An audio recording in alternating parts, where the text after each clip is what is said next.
Hey everyone, welcome back to my channel. आप देख रहे हैं कि आज स्टडी क्लासेस। आज के इस वीडियो में हम पढ़ने वाले हैं क्लास 12 का हिंदी आर का आपका जो चैप्टर है 8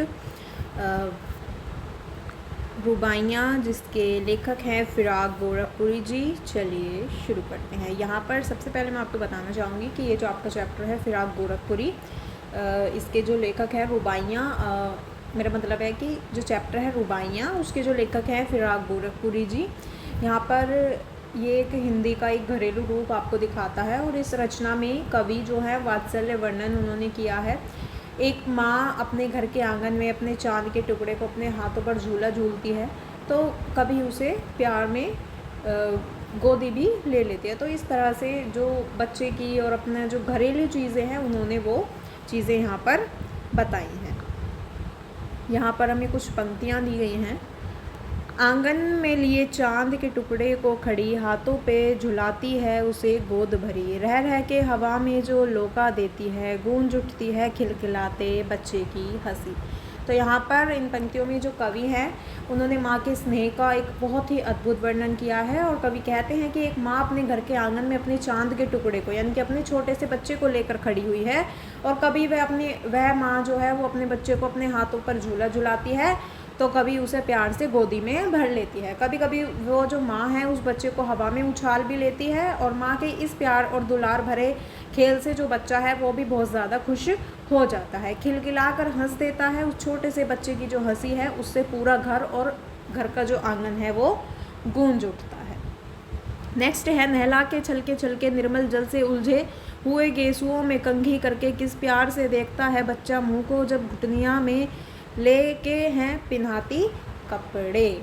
तो यहाँ पर इन पंक्तियों में जो कवि हैं उन्होंने बच्चे की नहाने की प्रक्रिया का वर्णन किया है, और कवि कहते हैं कि माँ अपने छोटे बच्चे को हिलते डुलते साफ़ सुथरे पानी से नहलाती है। नहाने से उसके जो अस्त व्यस्त हुए बाल हैं उनको कंघी करके धीरे धीरे प्यार से सुलझाती और संवारती है। माँ अपने बच्चे को अपने घुटनों के बीच पकड़कर के कपड़े पहनाती है, तो बच्चा कितने प्यार से अपनी माँ के चेहरे को देखता है। कवि के कहने का आशय है कि जिस प्यार से बच्चा अपनी माँ को निहारता है उसका शब्दों में वर्णन करना संभव नहीं है।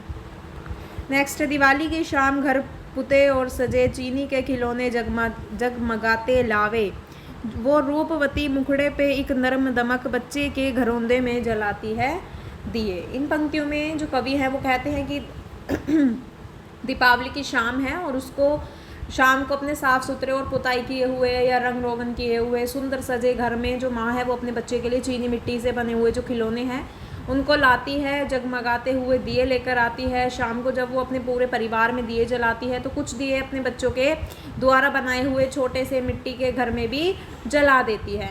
और ये सब करते हुए जो माँ है उसका माँ का सुंदर चेहरा जो है वो कोमलता और ममता की चमक से दमक उठता है। कहने का आशय है कि जब माँ अपने बच्चे के छोटे से घर में दिए जलाती है, माँ मतलब कि छोटा सा घर जो उनका खेलने का होता है या उनके खिलौने होते हैं, तो उसके सुंदर मुंह पर चमक आ जाती है।